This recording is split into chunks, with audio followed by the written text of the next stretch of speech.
Mesdames, Mesdemoiselles, Messieurs, encore une fois, bonjour. Au micro, Jacques Roger. Bienvenue encore à notre émission de Labo Côte d'Ivoire avec notre invité que vous connaissez très bien, pour ne pas dire nos co-animateurs, le docteur Bogassako Jaffer, enseignant, chercheur, président donc de la FIDOP et défenseur donc des droits humains et en exil depuis pratiquement donc des mois. Le thème de notre émission, c'est donc les leçons politiques de l'épizode sénégalaise, de le Sénégalais, j'allais dire, entre Ousmane Sonko et Bassirou Diomaye Faye. Comme vous voyez, nous allons avoir un débat très intéressant donc tout à l'heure. Le Sénégal est donc présenté, cher ami, comme l'un des plus grands espoirs démocratiques du continent, après donc l'élection surtout de Bassirou Diomaye Faye et l'accession donc au pouvoir donc, du mouvement porté par Ousmane Sonko. 2 ans plus tard, donc, des divergences semblent apparaître entre les deux hommes, suscitant, cher ami, des interrogations et débats. S'agit-il donc d'un simple ajustement lié à l'exercice donc, du pouvoir ou donc des premiers signes donc, d'une rupture politique? Quelles leçons donc, de les démocraties africaines peuvent-elles tirer de cette expérience? En parlant, on parlera aussi donc un peu du cas de la Côte d'Ivoire. Donc, pour en parler ce soir, comme je l'ai dit tout à l'heure, nous recevons donc en exclusivité encore le docteur Boga Sako Gervais. Docteur Boga, bonjour. How are you doing today? Yeah, thanks.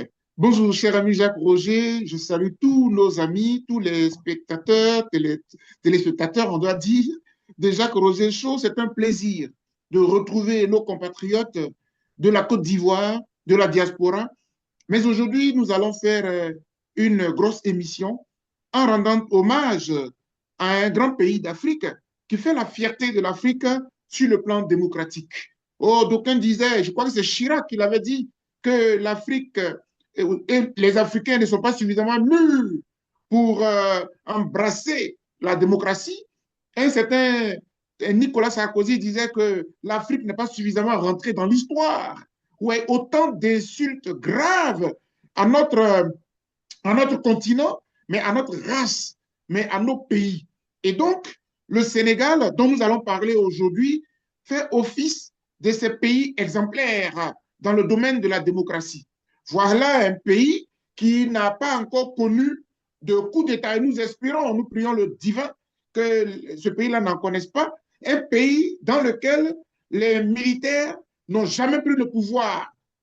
Tout cela était propre à la Côte d'Ivoire, mais dès l'instant où Houphouët est parti, on a connu un coup d'État. Le Sénégal, pas encore. Et même la démocratie sénégalaise se tient bien. Jusqu'à aujourd'hui, il n'y a pas encore de président qui ait fait au-delà de 2 mandats tels que prévus par la Constitution. Et cela, nous le devons non seulement aux institutions sénégalaises, mais surtout et surtout au peuple sénégalais. Aujourd'hui donc, plutôt que de rester toujours à ternir l'image de l'Afrique, il y a des pays qui méritent d'être cités et le Sénégal en fait partie. C'est pour cela qu'aujourd'hui, nous allons en parler. Je voulais vraiment te remercier la télé Jacques Roger Show de nous permettre de le faire. Mais avant, s'il te plaît, puisque nous faisons cette émission dans un contexte d'après la grande fête musulmane, la Tabaski, je voudrais que tu me permettes de souhaiter encore une fois bonne fête de Tabaski à nos compatriotes ivoiriens, mais à toute l'Afrique et surtout le Sénégal dont nous allons parler est un pays qui est fortement musulman. Je voudrais donc saluer tous les musulmans et puis espérer que ces grandes fêtes que nous célébrons en tant que croyants, nous autres en tant que chrétiens, et pour nos frères musulmans, il faudrait que ce soit l'occasion d'une remise en cause personnelle, d'une rétrospection, d'une introspection, pour que nous puissions générer de meilleurs de nous-mêmes pour nos compatriotes, pour nos frères. En cela, chers frères, je dois dire par exemple que chaque fois que les fêtes musulmanes ont lieu, je pense beaucoup au chef de l'État ivoirien qui, qui est musulman. En tout cas, selon les signes qui nous sont donnés de voir, il est pratiquant et tout. Je voudrais que Allah puisse toujours le toucher pour qu'il comprenne que dans la vie, on peut ne pas tout réussir. Mais lorsqu'on est vers la fin de sa vie, on a plus de la 80 passée et que Allah nous maintient encore en vie, Il faut faire du bien. Ça va faire du bien. Et si tu me permets, pour sortir définitivement en lui adressant mes voeux les meilleurs de longévité au président Ouattara, je voudrais lui dire ceci. Vous savez, en donnant les cours de droit humanitaire, de droit international humanitaire, le DIH, j'ai découvert un monsieur dont l'histoire va nous captiver, nous tous. Il s'appelle Alfred Nobel. Alfred Nobel est celui qui a créé le prix Nobel de la paix. Vous savez ce qui s'est passé? Je voudrais que son histoire inspire le dirigeant ivoirien. Alfred Nobel était un homme, un chimiste richissime. C'est à lui que nous devons tous les brevets des pistolets automatiques, l'atomique, parce qu'il a créé, c'est lui qui a créé la bombe atomique. L'atomique, c'est lui. Et donc, la dynamite, autant pour moi, la dynamite précisément, pas l'atomique, la dynamite. C'est lui qui fait dynamiter. Donc, c'est grâce à lui qu'on a pu faire les grands ponts, les routes, parce qu'en dynamitant les roches, on casse et on crée la route en dessous, etc. Il a obtenu près de plus de 300 et quelques brevets. C'est un homme multimilliardaire. Et tenez-vous bien, un jour, son frère décède en France. Et les journaux ont pensé que c'était lui. Et donc, les journaux ont titré « Le marchand de la mort est mort ». Waouh! Le monsieur n'en revenait pas. C'est-à-dire qu'en ayant obtenu les brevets de la dynamite, des fusils, des pistolets, etc., on considère que c'est quelqu'un qui a favorisé les massacres de l'être humain. Il a contribué à tuer les humains. Et donc, quand il s'est rendu compte, il s'est posé la question, est-ce donc cela que les Ivoiriens, les Africains, le monde entier retiendra lorsque je serai parti? Ça lui a fait un grand choc et à partir de là, je précise qu'il est suédois, il est de Stockholm, et quand il part, à la fin, après cet épisode, il rédige son testament. Et dans son testament, il lègue 94% de sa richesse à toutes celles et tous ceux qui vont travailler pour la paix dans le monde, au niveau de la paix, au niveau de la chimie, au niveau des maths, de l'économie, au niveau de la littérature, c'est-à-dire tous ceux qui travaillent pour que l'humanité grandisse, il va les récompenser. Et c'est comme cela que le prix Nobel de la paix a été initié. La moralité, c'est quoi? La moralité, c'est que de notre vivant, faisons tout pour que l'histoire retienne le meilleur de nous. Ces temps-ci, beaucoup de choses ont été dites sur la vie ou la mort de M. Alassane Ouattara. Dieu merci, s'il est en vie, c'est le divin qui l'a voulu. Je souhaiterais que cela l'inspire pour que dans ces derniers moments, dans ces dernières décennies, qu'il soit 10 ans encore, 20 ans encore, 30 ans encore, selon la volonté de Dieu, qu'il utilise cela pour faire du bien. Les prisonniers politiques, ça n'a pas de sens. L'emprisonnement à tout va, ça n'a pas de sens. Les massacres des gens pour rester au pouvoir, ça n'a pas de sens. Car tout est vanité, vanité, tout est vanité. Et j'ai dit. Merci beaucoup, docteur Bogassako Gervais, pour cette introduction. Alors, parlons donc du premier segment. Il s'agit donc de parler donc du duo des deux compagnons donc, de lutte que nous avons pratiquement vu pendant donc, des années. Avant de revenir réellement à la question fondamentale, la première question, comment expliquez-vous, s'il vous plaît, donc la solidité apparente du duo Sonko-Diomaye Faye lors donc, de la conquête donc, du pouvoir? Merci beaucoup, Jacques Roger. Vous savez, Sonko et Diomaye Faye, j'ai dit M. Sonko, Ousmane Sonko, avec tout le respect que je lui dois, mon cher ami, soit salué au passage, c'est une fierté. C'est une fierté pour l'Afrique. Parce que ces jeunes-là, ils ne sont pas des vieux gagas où on dit pour faire la politique, il faut être vieux. Ils sont jeunes, ils sont dynamiques et ils nous enseignent beaucoup de choses. C'est de ce que je voudrais que l'on retienne aujourd'hui. Tiens-toi bien. L'émission que nous faisons aujourd'hui a une grande portée. Parce que souvent, on se demande pourquoi nous supportons les pays de l'AES. Nous supportons les pays de l'AES parce que notre génération a envie d'une indépendance pleine et assumée des pays africains. Et donc, le fait que l'ancienne colonie, l'ancienne puissance coloniale, la France, continue de manœuvrer dans nos pays, ça nous écoeure, ça nous déchire et ça nous révolte. Et donc, ce que les militaires ont réussi au Burkina Faso, au Mali et au Niger, voici que Ousmane Sonko et Diomaye Faye sont en train de le réussir, mais d'un point de vue politique, sans avoir jamais pris les armes. Je ne sais pas si tu comprends très bien ce que je suis en train de dire. Dans les pays de l'AES, même si nous les soutenons, il ne faut pas nier qu'ils sont arrivés au pouvoir par des renversements militaires. D'ailleurs, même Thomas Sankara, que nous admirons tant, il n'était pas venu au pouvoir après des élections. Lui aussi, il était venu après ce qu'on appelait une mini-révolution, mais c'était une sorte de coup d'État. Et donc, en comparant les pays de l'AES, le Sénégal nous donne le meilleur exemple. C'est-à-dire que voici deux jeunes qui sont des amis et depuis étudiants et ils sortent, ils finissent leurs études et puis dans leur carrière en tant qu'inspecteurs des impôts, ils sont à la direction des impôts et des domaines du Sénégal, ils sont des amis et ils prennent la tête du syndicat.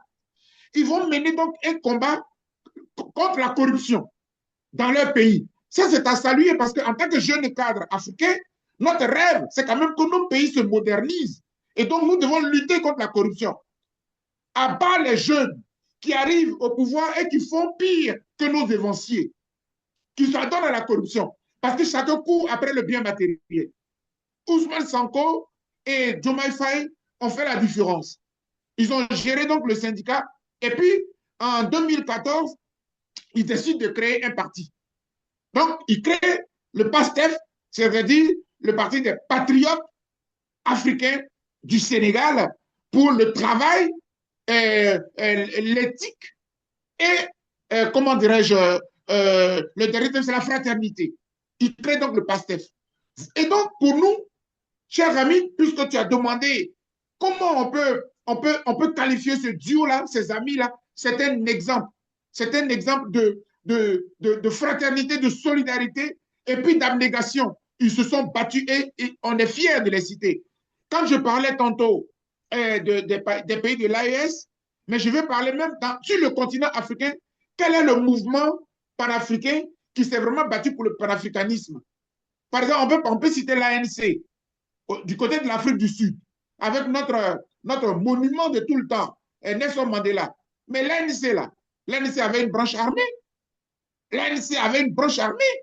Or, quand on regarde le PASTEF, ce sont des jeunes qui, avec leur intelligence, avec un soulèvement, une révolution d'un peuple sénégalais exemplaire, ils ont réussi à prendre le pouvoir. Et donc, c'est pour cela que nous les citons en exemple. Et en terminant sur cette première question, il est bon de préciser, quand ils ont créé le PASTEF, quelles étaient les idéologies du PASTEF? Il y en avait trois. Parce que tous ces éléments-là sont importants pour la suite. Les trois référents, les trois éléments majeurs, les motivations majeures du PASTEF, c'est d'abord ce qu'ils ont appelé le souverainisme. Ah, chers frères, quand on parle de souverainisme, n'est-ce pas ce que les États du Sahel et les États du Sahel sont en train de chercher? N'est-ce pas ce à quoi nous aspirons, nous qui sommes panafricanistes? Deuxième élément, l'anticorruption. Voilà, donc ces jeunes-là ont pris un engagement pour dire ils ne vont jamais se laisser corrompre, ils vont lutter ardemment contre la corruption. Et puis, troisièmement, il y a ce qu'ils ont appelé le panafricanisme. Donc, tu comprends que quelque part, nous nous rejoignons en idéologie, en pensée et même en action avec eux. Et donc, ils sont pour nous un bel exemple. Et en terminant totalement, je voudrais dire aussi que leur échec sera très difficile pour ce que nous pensons de l'Afrique de demain. C'est pour cela que et le président de l'Assemblée nationale aujourd'hui, Ousmane Sonko, et le président de la République sénégalaise, Diomaye Faye, ont intérêt à ce que le rêve du PASTEF n'échoue pas. Sinon, finalement, ce serait la seule voie qui nous resterait, ce serait celle des pays de l'AES, où il faille forcément prendre les armes pour pouvoir transformer l'Afrique. On ne voudrait pas de cela. On voudrait que par la politique, avec l'adhésion des peuples, avec l'adhésion de nos populations, nous puissions réussir à imposer la démocratie, à imposer la bonne gouvernance et à imposer donc le développement de notre continent africain. Et j'ai dit. Merci beaucoup, Dr. Bogassako Jaffé. Diomaye Faye, c'est Ousmane Sonko. Ousmane Sonko, c'est Diomaye Faye. C'était donc le slogan. Ils sont maintenant au pouvoir. Pourquoi, Dr Bogasako, les compagnons de lutte rencontrent-ils souvent des difficultés une fois aux responsabilités? Il y a donc des précédents historiques. On peut parler de Mandela Mbeki, de Sankara Blaise Compaoré, même de Laurent Gbagbo avec certains donc, de ses anciens compagnons, à Abdoulaye Wade avec, disons, Idrissa Seck. Oui, d'abord, pour renforcer la puissance de la question que tu me poses, cher frère, dans leur traversée du désert, dans leur traversée du désert, qui commence donc depuis 2021 à 2024, c'est la période où ils traversent le désert. Parce que le désert, c'est quoi? Ils ont un rêve pour l'Afrique, ils ont un rêve pour leur pays, ils vont commencer des manifestations, des actions de masse pour atteindre les objectifs. C'est un peu ce que Laurent Gbagbo nous a montré en Côte d'Ivoire. Souvenez-vous, les manifestations de masse, etc. Mais en face, ils vont buter contre un pouvoir solide qui va les traquer, qui va les violenter. La lutte là, elle a fait au bas mot 60 morts, 60 Sénégalais qui sont tombés. Et ça, c'est le minimum. Sans compter des centaines d'emprisonnés. Les cadres du PASTEF étaient pourchassés. Ils étaient poursuivis. Je le rappelle parce que ça conforte la thèse selon laquelle ils ne doivent pas échouer. Ils n'ont pas le droit à l'erreur parce que autant de sang a été versé. La lutte a donné de l'espoir aux Sénégalais et aux Africains. Ils ont intérêt à réussir. Et j'espère que vers la fin, dans l'appel que je lancerai au président Sonko et au président Diomaye Faye, étant entendu que l'un est président de l'Assemblée nationale, l'autre est président de la République, je voudrais dire que le duo doit pouvoir demeurer, même en étant sur deux hémicycles totalement différents, qu'il continue de faire rêver l'Afrique, de faire rêver tout le continent. Oui, ils ont mené ce combat, alors pourquoi ils se divisent? Je vais, pour parler de leur division, d'abord, je voudrais parler de deux choses, pour ne pas faire long, puisque au cours du débat, je peux enrichir davantage. La première, c'est quand même les deux tempéraments. Ousmane Sonko, c'est le leader, c'est le tribun, c'est celui qui parle à la jeunesse. Mais ce qui est intéressant, c'est que son parcours même est un exemple, parce qu'il a été un brillant dans son parcours universitaire. Il occupe des fonctions respectables. Un inspecteur des impôts, ce n'est pas n'importe qui. Quelqu'un qui est capable de démissionner, ce n'est pas n'importe qui. Et donc, Sonko a un beau profil et il parle à la jeunesse diplômée. Et toi-même, tu sais très bien combien de fois nos jeunes sont diplômés, mais ils n'ont pas de travail. Souviens-toi qu'en Côte d'Ivoire, des docteurs sont au chômage. Ils ont mené des grèves. On les a pris, on les a jetés en prison. Et à l'époque, je disais, parce que je les ai défendus, j'ai été une parole de la société civile pour défendre les docteurs au chômage. J'ai dit, mais si les docteurs chôment, qu'est-ce que vous avez comme courant, un élément pour inciter un jeune à aller faire la licence 1, licence 2, licence 3? Puisque au sommet, là-bas même, ils chôment. Vous voyez? Et donc, c'est un peu dans ce sens-là que Ousmane Sonko parle à la jeunesse et la jeunesse l'écoute. Et les jeunes adhèrent à son mouvement. Quand vous prenez Diomaye Faye, c'est quelqu'un de réservé, c'est quelqu'un de tempéré, c'est quelqu'un qui est de l'ombre, quelqu'un qui est effacé. Il a été secrétaire du PASTEF, mais quelqu'un qui écoute et qui a toujours reconnu le leadership de Ousmane Sonko, qu'il a toujours considéré comme son mentor. Moi, je pense qu'il n'y a pas de honte. Vous savez, nous, si tu es croyant, il faut reconnaître que Dieu a distribué des talents et que le talent de mon ami Jacques Roger n'est pas le même talent que moi, même si parfois ça peut se coïncider. Dieu m'a donné mon talent à moi, mais il a donné le talent aussi à Jacques Roger. Et si vous faites un duo, vous devez reconnaître qu'il y en a un qui a le leadership, et puis toi, avec toutes les compétences que tu as, tu peux toujours exceller dans ton domaine. Sauf que, avec ces deux tempéraments, je vais maintenant ajouter un deuxième élément, comme je l'avais dit. Le deuxième élément, quel est-il? Cela va dépendre maintenant des objectifs du PASTEF. Le PASTEF, c'est le souverainisme, c'est la lutte contre la corruption c'est le panafricanisme. Dans l'application de ce cahier de charges, voici que, étant aux commandes, Diomaye Faye va commencer à procéder autrement. Ça ne veut pas dire qu'il a renoncé aux idéologies du PASTEF, mais pour atteindre les objectifs, il va utiliser sa méthode. On reviendra tout à l'heure au niveau des divergences donc, de fond. Allez-y. Voilà, il va utiliser sa méthode. Et c'est dans la méthode que tout le problème réside. Par exemple, vous allez voir que Diomaye Faye va être un peu plus souple quant à résoudre le problème fondamental du Sénégal. Parce que le gros problème du Sénégal qui s'impose à Ousmane Sonko et Diomaye Faye, c'est la question de la dette. C'est le Premier ministre, un économiste de son État, Ousmane Sonko, qui découvre que le pays est endetté à hauteur de 7 milliards de dollars. 7 milliards de dollars. Près de 130 fois le PIB sénégalais. Donc, quand Sonko découvre cela, en tant que Premier ministre, ça devient un problème. Comment on résout cette question-là? Et donc, Sonko, on va dire, il se radicalise dans sa philosophie de souverainisme, etc. Et pendant ce temps, le président de la République va mettre un peu de bémol dans sa démarche, dans sa stratégie. Par exemple, les négociations avec le Fonds monétaire international, le Premier ministre Sonko va être carrément opposé à cela. Les questions de...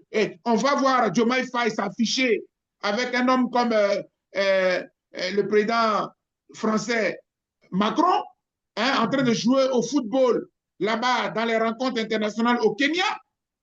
Tout ça, ça heurte un peu. Parce que vous savez, en matière de combat, les images, ça compte. La façon de... Ah oui, tout compte. Et donc... On reviendra tout à l'heure dans les divergences donc, de fond, Dr Bogassako. Oui. Alors, est-ce que la question que je vais vous poser, afin donc de clore cette première partie, est-ce qu'on peut dire que le pouvoir est-il le véritable test d'amitié et des alliances politiques? Est-ce qu'on peut le dire? Oui, on peut le dire, c'est-à-dire que vous avez lutté ensemble. Maintenant, dans l'exercice du pouvoir, il va se dévoiler un certain nombre de principes. Qui va rester accroché aux principes et aux valeurs, et puis qui va se laisser noyer, phagocyter par les intérêts. Et c'est là où tu vas voir qu'il y a plusieurs sortes de personnalités. Tantôt, tu avais donné l'exemple du président Laurent Gbagbo. Par exemple, en Côte d'Ivoire, il peut avoir lutté avec des gens, mais une fois qu'ils arrivent au pouvoir, autour de lui, il peut se trouver des gens qui sont plus intéressés par le matériel. Voilà, les gens qui sont intéressés par le matériel. Or, le président Gbagbo peut rester collé, et il est resté collé effectivement à son idéologie. Il va rester collé à son idéologie. Et donc, entre amis, il peut y avoir des scissions. Entre amis, moi, selon ce que j'ai étudié, parlant du parti du président Laurent Gbagbo, il avait des amis qui voulaient même qu'ils prennent les armes pour arriver au pouvoir à l'époque. Voilà. Et lui, ce n'était pas son cas. Parmi ses amis, là, on peut citer M. Dakouri Tablé. Dakouri Tablé qui a vite fait de rejoindre la rébellion ivoirienne.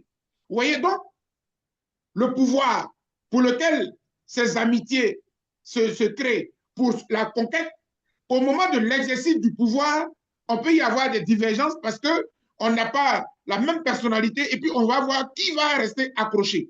En l'espèce, au Sénégal, Ousmane Sonko, il a dit dans son discours à l'Assemblée nationale, il va rester attaché aux principes et valeurs. Il a parlé de la morale en politique. Pendant ce temps, on va dire Diomaye Faye, mais ce que fait Diomaye Faye, on n'est pas surpris. Parce que généralement, les gens crient dans l'opposition. Quand ils arrivent au pouvoir, parfois ils sont omnibulés, ils sont englués dans le pouvoir et ils renient tous les principes.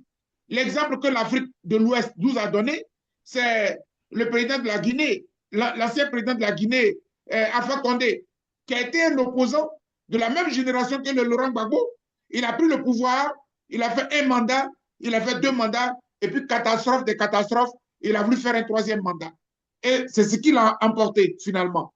Donc, je me résume je résume mon propos pour dire, oui, les gens luttent pour le pouvoir, mais souvent, très souvent, par l'exercice du pouvoir, les divergences se créent parce qu'il y en a qui oublient très vite les principes et les valeurs, les principes pour lesquels ils se sont battus. Et c'est dommage. C'est dommage. Alors, parlons donc du deuxième segment, avant de revenir aux divergences même de fond, Dr Bogassako. Le deuxième segment, ça sera donc la désignation du candidat, donc délégué pour le PASTEF. Alors, la première question, est-ce que donc la désignation donc, de Diomaye Faye comme candidat de substitution était-elle un coup donc, de génie politique ou une source donc, de futures tensions? Ah oui, cher ami, c'est le coup de maître.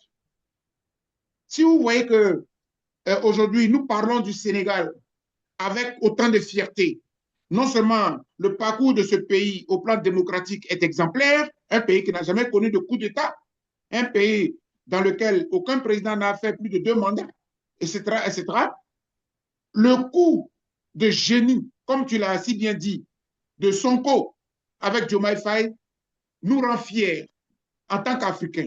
Et c'est pour cela que, à l'entame de cette émission, je dis haut et fort que ceux qui pensaient que l'Afrique était maudite et qu'elle n'était pas capable d'expérimenter la démocratie, comme le pensait Chirac à l'époque, tous ces gens-là, ils vont se taire parce que Ousmane Sonko et Diomaye Faye nous ont donné quelque chose de beau. Tiens-toi bien, les deux étaient en prison. Ousmane a été le premier emprisonné pendant plusieurs mois. Et les chefs d'accusation qui lui étaient collés ont fait qu'il était inéligible. N'oubliez pas, hein, l'histoire est récente. On l'avait accusé de viol d'une masseuse. Hein, sa masseuse, hein, au passage, aujourd'hui, je ne sais pas ce qu'elle devient.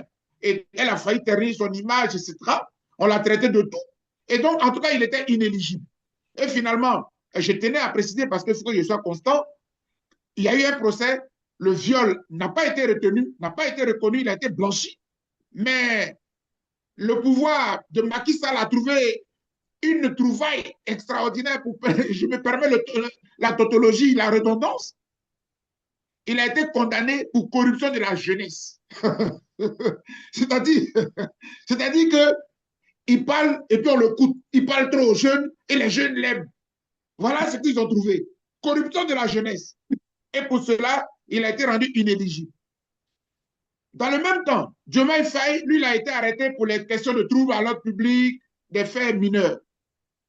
À 10 jours de l'élection présidentielle, Ousmane Sonko fait le coup de maître qui a bluffé toute l'Afrique et qui bluffe le monde entier en désignant Diomaye Faye Bassirou comme le candidat du PASTEF.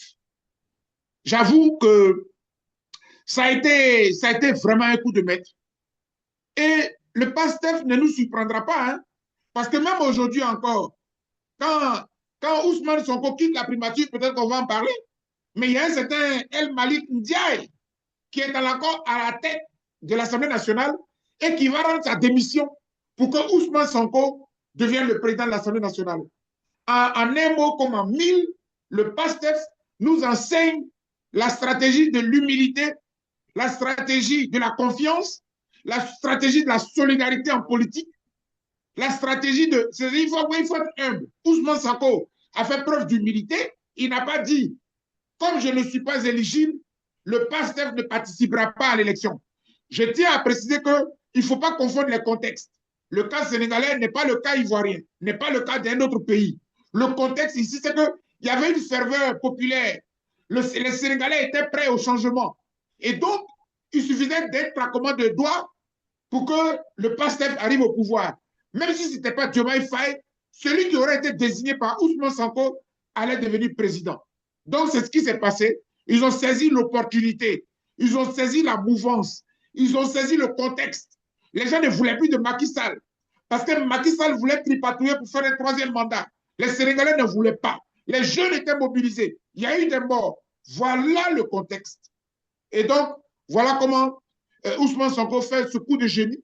Et je le dis parce que ce n'est pas la première fois. Aujourd'hui encore, une fois que le 22 mai, il a été démis de ses fonctions par Diomaye Faye à la primature, El Malik donne, Ndiaye donne encore un coup de maître en démissionnant de l'Assemblée nationale pour permettre à son mentor de prendre l'Assemblée. Voilà donc ces jeunes-là qui donnent une leçon d'humilité, mais qui donnent une leçon de l'intérêt supérieur de la nation au détriment de l'intérêt individuel de chaque personne. Je suis fier de ça et je dis bravo à Ousmane Sonko, je dis bravo à El Malik Ndiaye, et puis je dis attention au président Diomaye Faye. La voie qu'il est en train d'emprunter, est-ce la voie des panafricanistes, des souverainistes? Je n'en crois pas trop. Et je n'en suis pas si sûr. Et j'ai dit, Alors, d'où la question, docteur Bogasako, hein, un candidat porté par un leader peut-il réellement exercer son mandat en toute autonomie une fois élu? oui, oui, même si il peut y avoir des difficultés. Il peut y avoir des difficultés, oui, c'est-à-dire que euh, un un bon mentor, c'est celui qui est capable de générer un successeur et de savoir s'effacer pour que son successeur, son représentant désigné, puisse briller. Et pour nous qui sommes enseignants, parce que j'en suis un, on est bien placé pour le vivre. Dans la société, cher ami, on a connu des maîtres, instituteurs, on a connu des professeurs de lycée, on a connu des professeurs d'université.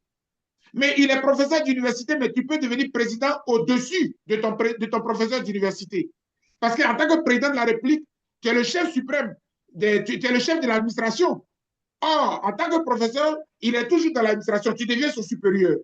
Voilà un exemple d'humilité. Ça veut dire que, en tant que mentor, tu dois être fier de ce que tes collaborateurs réussissent. C'est là où on voit le grand mentor. Mais un mentor qui veut rester immortel, qui veut rester toujours vivant et d'écraser tout autour de lui, ce n'est pas un mentor digne de ce nom. Et donc, oui, Diomaye Faye, Ousmane Sonko l'a fait. Maintenant, quand vous avez permis à votre collaborateur d'accéder à un certain poste, il faut lui laisser aussi les manettes. Dans le cas d'espèce, il ne s'agit pas de n'importe quelle fonction. Il s'agit d'un projet qui est porté par le pasteur, dont le mentor, qui est encore très jeune, reste le porteur de fil, le porteur de flambeau. Et donc, le fait que les deux arrivent au pouvoir, mais ça allait être un beau duo qui allait permettre de réaliser le projet. Sauf que, apparemment, Diomaye Faye n'est plus dans le schéma initial. À partir de là, il y a nécessité de revoir la ligne. Si Diomaye Faye trahit la ligne, ça pose problème. Si Diomaye Faye il dévie la ligne du PASTEF sur le souverainisme, sur le panafricanisme, ça pose problème. Voilà ce que je peux dire sur cette question-là. Merci beaucoup. Alors, de venir rapidement au troisième segment, docteur Bogasako, est-ce qu'on peut dire, peut-on aujourd'hui transférer donc une popularité électorale sans transférer donc le leadership politique? Rapidement. Transférer une popularité électorale, oui. Oui, sans pourtant transférer donc le leadership politique. Ah oui, c'est-à-dire que le leadership, il est à la limite individuelle. Il est attaché à l'individu. C'est-à-dire que, regarde, dans notre société, il y a des hommes politiques qui parfois sont charismatiques, mais ce n'est pas toujours qu'ils ont beaucoup d'élus non plus. Or, dans le cas du PASTEF, le contexte était tellement favorable que sur les 165 députés, ils en ont raflé près de 130. Oui. Donc, mes chiffres sont pratiquement exacts, hein, je pense. Hein. Voilà. Sur 130, sur 165 députés, ils ont raflé 130. Et puis, tiens-toi bien, en tant qu'opposition, le président, le candidat désigné par le PASTEF a gagné l'élection au premier tour. Au premier tour, avec 54%.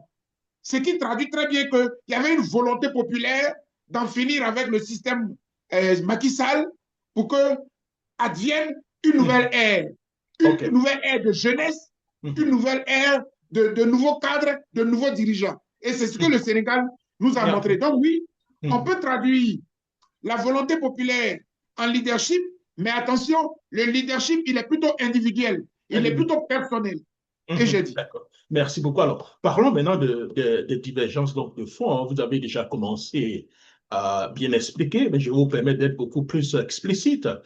Les divergences entre Sonko et Diomaye révèlent-elles davantage, docteur Bogasako, de la méthode de gouvernance ou d'une différence de vision, à votre avis? Oui et non. Mhm. C'est-à-dire que jusqu'à présent, Mhm. Diomaye Faye, Bassirou, le président de la République sénégalaise, ne nous a pas dit qu'il sort du PASTEF, ne nous a pas dit qu'il ne se reconnaît plus dans le PASTEF. Il ne nous a pas encore dit cela. Donc, on ne peut pas, tout d'ego, lui attribuer le sobriquet de traître. On ne peut pas dire qu'il a trahi. Cependant, il y a un certain nombre d'actes qui interpellent. Par exemple, vous savez que le Sénégal, à travers le Parlement, a voté une loi qui criminalise l'homosexualité. Mhm. Qui criminalise l'homosexualité. Vous voyez? Donc, autant le PASTEF reste dans sa philosophie de panafricaniste, qui n'aime pas l'État occidental, le président de la République peut se sentir mal gêné.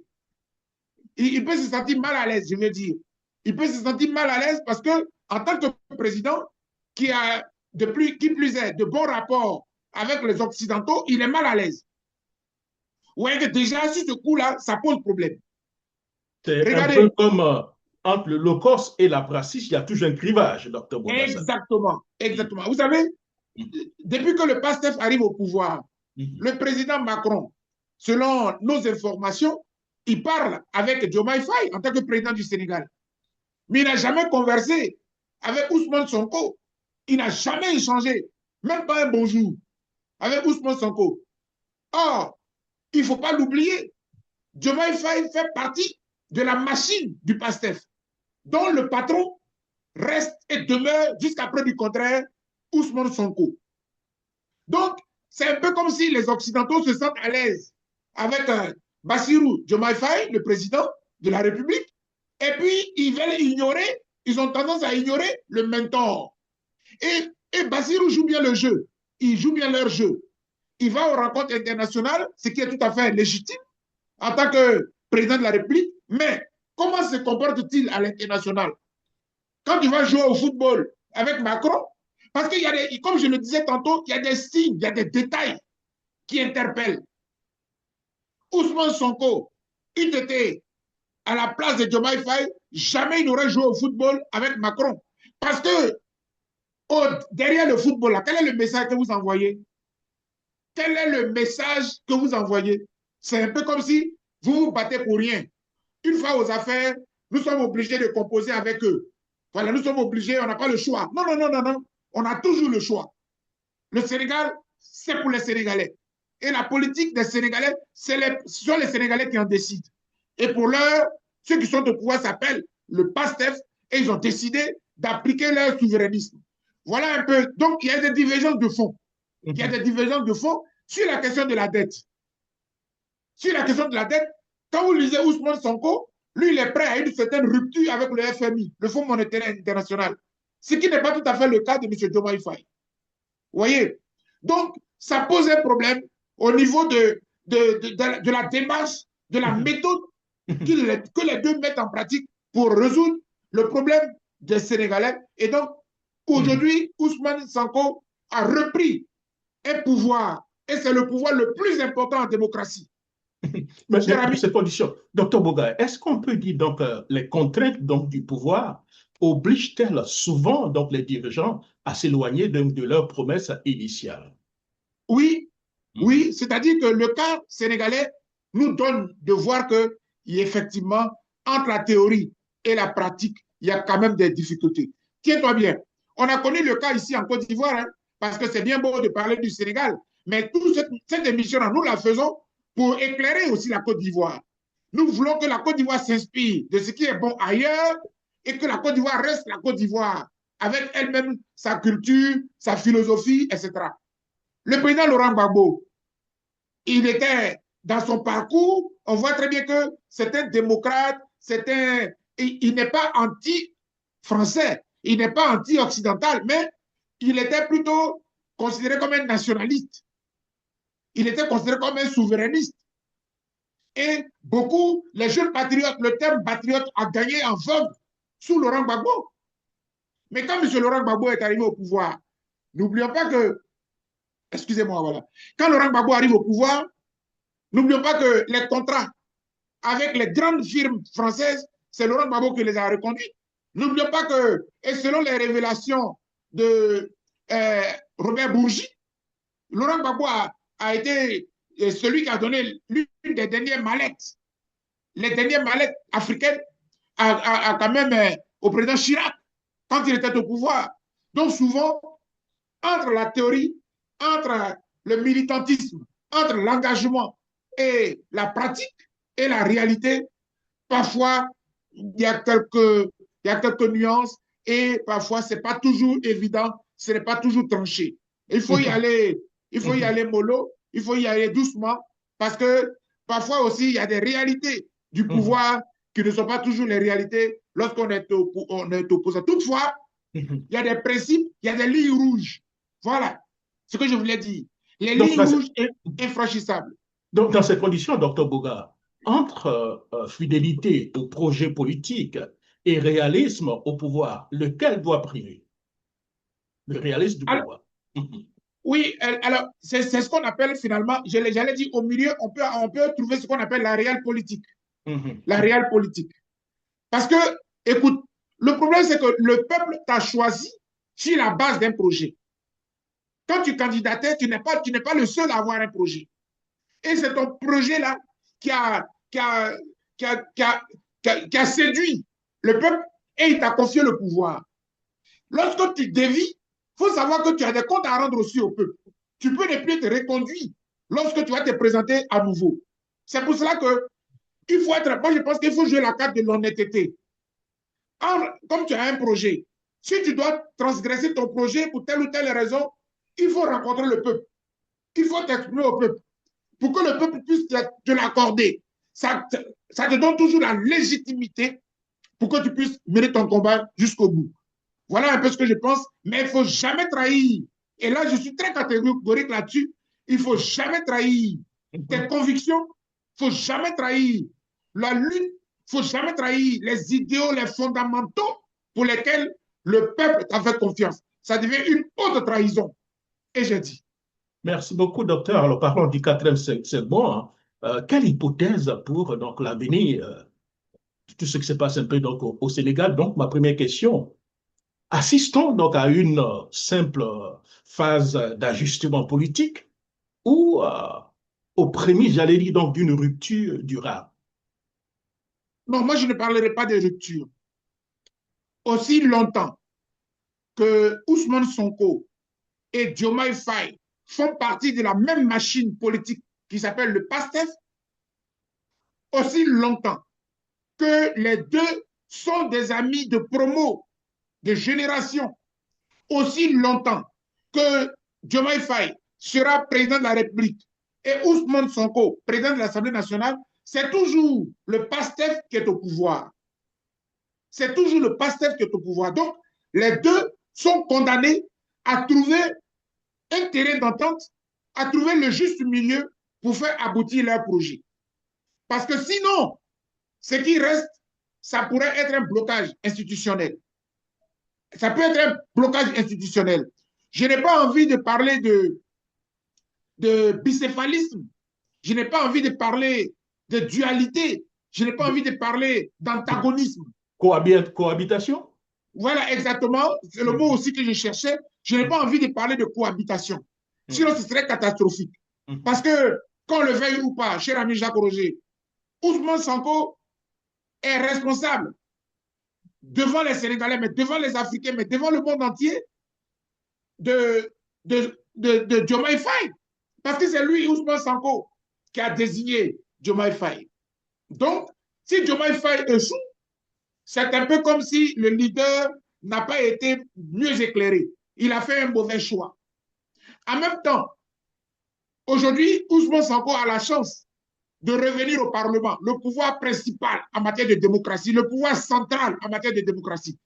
Je pense qu'aujourd'hui, si hier, Diomaye Faye le paralysait, le minimisait en disant, et je me rappelle encore ce qu'il disait lors d'une interview, il est devenu Premier ministre par ma signature, c'est moi qui l'ai nommé. Si je ne veux plus de lui, je n'ai qu'à prendre un décret et puis il ne sera plus Premier ministre. Aujourd'hui, il ne peut plus dire ça. Parce que là où Ousmane Sonko est assis, il a un certain pouvoir. Donc sa parole va compter deux fois. Sa parole va compter en tant que le président du PASTEF, mais sa parole va davantage compter en tant que le représentant de la Chambre des peuples, la Chambre du peuple, la voix du peuple. Je pense que Diomaye Faye a intérêt à l'écouter deux fois. C'est pour cela que d'ailleurs, la formation du gouvernement, ça va être le premier test. Ça va être le premier test de savoir comment ils vont fonctionner. Je pense que l'occasion est belle, puisque le nouveau Premier ministre, il est proche à la fois de Sonko comme de Diomaye Faye. Il a intérêt à mettre en place un gouvernement. Il a intérêt à parler déjà avec Ousmane Sonko pour que le gouvernement qui va sortir soit un gouvernement de réconciliation des deux parties, j'allais dire, voilà, des deux antagonistes en quelque sorte. Pas vraiment antagonistes, mais les deux phases du même PASTEF.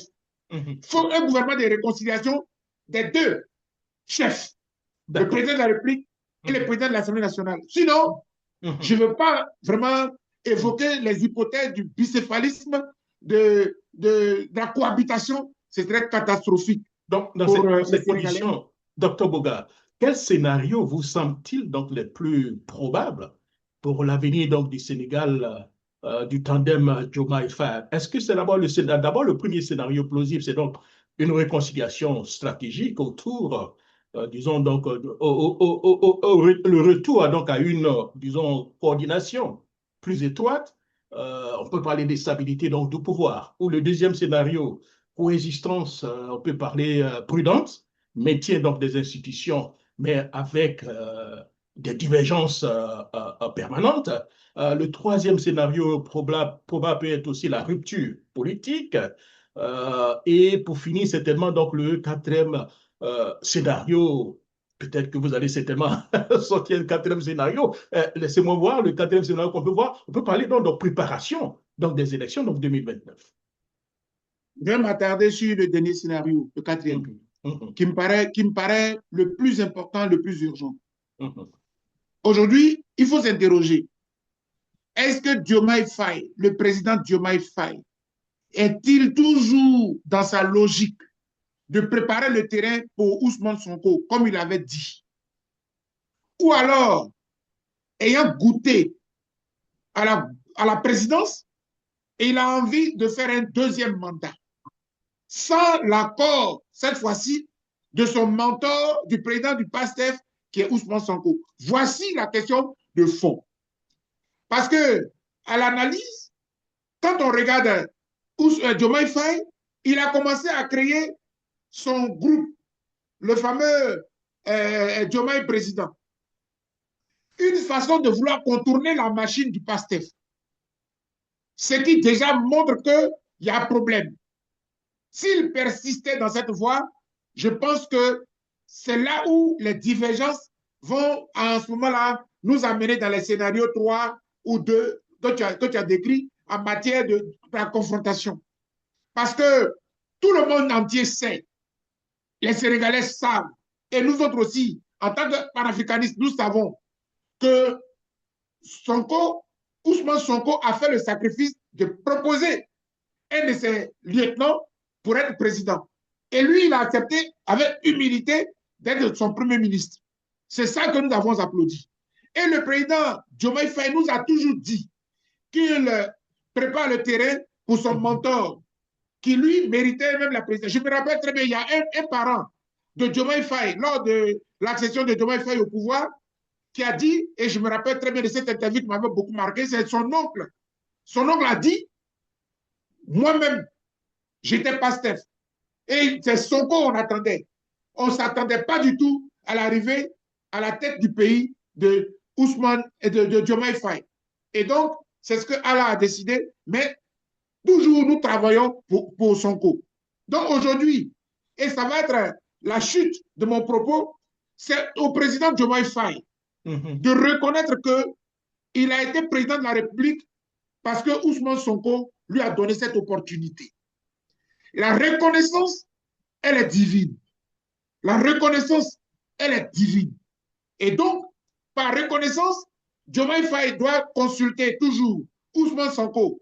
Si Ousmane Sonko peut accepter que Diomaye Faye fasse un deuxième mandat, mais si Diomaye Faye voit que vraiment, il est temps que son mentor arrive au pouvoir au nom des idéaux du PASTEF, c'est à lui de commencer à travailler pour le retour, en tout cas pour l'avènement de Ousmane Sonko à la tête du Sénégal. Sinon, je vous assure que tel que je vois les choses, Sonko est prêt. Sonko est prêt. Sonko est prêt pour la présidence du Sénégal. Et je crois que les signes que nous voyons, il est en train de se positionner pour 2029. Et j'ai dit. D'accord. Alors, docteur, avant de venir faire un regard sur la Côte d'Ivoire en comparant un peu la situation sénégalaise avec ce qui se passe en Côte d'Ivoire. Dans notre conclusion, bien sûr. La dernière question, une séparation politique entre Sonko et Diomaye Faye, selon vous, affaiblirait donc-t-elle davantage le Sénégal ou, selon vous, renforcerait-elle sa démocratie, disons? Ah non, aujourd'hui, c'est la démocratie sénégalaise qui gagne. Okay. C'est la démocratie sénégalaise qui gagne. Elle nous montre là un bel exemple. Regardez, dans tout ce qui se passe au Sénégal, vous avez entendu parler de l'armée, elle est muette. Vous avez entendu parler du Conseil constitutionnel. Il semblerait même que Diomaye Faye aurait écrit au Conseil constitutionnel de bloquer et Ousmane Sonko, d'ailleurs, pour un débat qui n'a même pas de sens. J'en dis juste un mot. Il paraîtrait que l'article 57 de la Constitution sénégalaise parle d'incompatibilité. Donc, le retour de Ousmane Sonko au Parlement a suscité débat. Mais tant qu'il était Premier ministre, il n'était pas parlementaire. Et tant qu'il est parlementaire, il n'est pas au gouvernement. Donc, on voit très bien la séparation. C'est un débat qui n'a pas de sens. Et donc, oui, je pense que ce qui se passe enrichit davantage la démocratie sénégalaise, loin de l'armée, loin des fusils. Et puis, le Conseil constitutionnel, le droit ne vient pas se salir dans les questions politiques. La justice n'a rien à voir dans ce débat. Le Conseil constitutionnel est incompétent. C'est une question politique qui se règle politiquement. Bravo aux Sénégalais. Et j'ai dit. Merci beaucoup, docteur. Nous sommes pratiquement à la fin de notre émission. On va parler donc des regards un peu sur la Côte d'Ivoire. Quelles leçons, selon vous, les acteurs politiques ivoiriens devraient donc tirer de cette expérience sénégalaise? La première des choses, arrêtons d'instrumentaliser la justice pour régler tous les problèmes de la terre. Ce que fait le régime Ouattara aujourd'hui et qui est déplorable, c'est le musellement, l'embrigadement, le bâillonnement des populations en instrumentalisant la justice. La justice est compétente pour tout. C'est elle qui élimine des candidats. C'est elle qui élimine des candidats. C'est elle qui troupatouille les élections. C'est la justice qui est au cœur du système électoral. Ce n'est pas juste.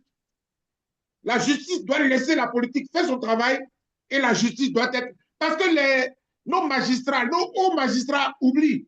Et nous, le peuple, on le sait. La justice est rendue au nom du peuple. Donc, laissez le peuple être libre de s'exprimer sur son président, sur ses dirigeants, sans que la police, la gendarmerie, instrumentalisée, donc activée par la justice, poursuivent les citoyens à tout va.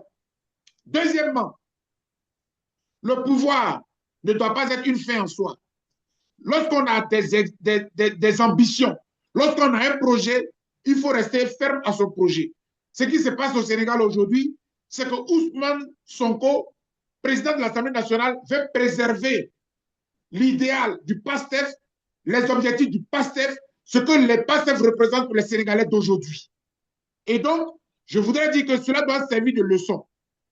La troisième chose que je voudrais dire aussi, c'est qu'on ne gouverne pas pour soi, on gouverne pour un peuple. Et je voudrais que le président Ouattara, à la tête de la Côte d'Ivoire, tous les leaders politiques comprennent que le moment est venu pour que nous puissions nous inspirer de l'exemple politique du Sénégal pour que notre pays connaisse la paix. Aujourd'hui, je suis heureux de la paix qui règne au Sénégal. C'est vrai qu'on est en Afrique, la paix n'est jamais à 100% garantie, mais aujourd'hui, le peuple est tranquille et je voudrais dire au président Diomaye Faye et au président Ousmane Sonko, ils gagneraient à s'entendre pour faire rêver davantage le Sénégal, mais pour faire rêver l'Afrique et pour nous donner une image noble dans le monde de ce que les Africains aussi sont capables de faire de la politique à la sénégalaise. Et j'ai dit. Merci beaucoup, docteur Bogasako. Avant de vous laisser partir, est-ce qu'on peut dire la démocratie, disons, africaine souffre-t-elle, selon vous, davantage d'un déficit d'institutions que donc d'un déficit, si vous voulez, donc de leaders? Est-ce qu'on peut le dire? Oui, ça rappelle le propos du président Barack Obama qu'il avait tenu au Sénégal, au Ghana, Au Ghana. la première visite en Afrique.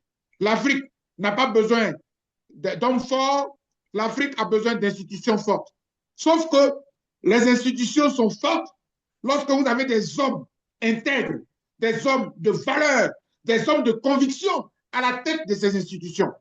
Un président de la République doit rester attaché aux valeurs de son pays, de sa souveraineté, aux valeurs nationales.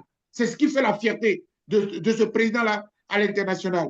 Donc oui, l'Afrique a besoin d'institutions fortes, on a besoin d'une Assemblée nationale forte, on a besoin d'un Conseil constitutionnel fort, on a besoin d'un Parlement, comme je l'ai dit tantôt, ou même un président de la République fort, mais tout dépend des hommes. Ce sont les hommes. Ce que nous attendons d'eux, c'est l'intégrité, c'est l'honnêteté, et puis c'est être serviable pour le peuple. Merci beaucoup, Dr Bogasako. La dernière question, en même temps, votre mot de fin, en même temps, vous allez conclure avec cette question. La principale leçon donc, du cas Sonko Faye n'est-elle pas que gagner ensemble est souvent plus facile que gouverner ensemble? En même temps, votre mot de fin. Oui, c'est la dure réalité.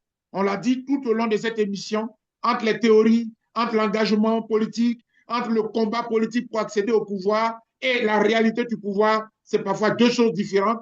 Seuls les hommes forts, les hommes intègres réussissent à réussir le pari, à gagner le pari pour le bonheur et de leurs militants, mais pour le bonheur du peuple qui les a élus, qui leur a fait, qui a mis sa confiance en eux. Je suis fier des Sénégalais. Je voudrais leur dire bravo pour ce qu'ils montrent au monde entier, que nous ne sommes pas des damnés de la terre, nous ne sommes pas les maudits de la planète, et que nous sommes capables aussi de faire de la politique, mais avec élégance, comme les Sénégalais nous le montrent aujourd'hui. Et je voudrais encore une fois interpeller le président de la République sénégalaise, Bassirou Diomaye Faye, de même que le président de l'Assemblée nationale, son alter ego, son ami, son mentor, Ousmane Sonko, de continuer de faire rêver l'Afrique. Pour ma part, je suis fier de la Côte d'Ivoire. Nous sommes à un tournant. On doit mettre en place un instrument majeur qui est la commission électorale indépendante, un nouvel outil pour nous permettre d'avoir des élections propres et transparentes. Sauf si le pouvoir Ouattara pense autrement. Mais là, ça va dépendre maintenant des Ivoiriens, de tous les leaders, mettre la pression pour que nous puissions avoir cet instrument-là, pour que le futur président de la Côte d'Ivoire ne souffre d'aucune contestation et que surtout, qui veut se présenter soit libre de se présenter. Il y a des réformes à faire, l'heure est venue pour cela. J'ai été très heureux de cette émission qui, il me semble, est une très bonne émission. Et j'ai dit. Merci beaucoup, docteur Bogasako Gerbert. Et surtout, portez-vous bien et bon week-end. Merci beaucoup. À toi également, frère. Voilà, merci. Quant à vous, auditeurs, nous aurons la possibilité d'avoir donc d'autres débats. Avant-hier, nous avons eu un débat sur le Tchad, très bientôt avec donc des Sénégalais. Portez-vous bien et bon week-end, docteur Bogasako. Au revoir.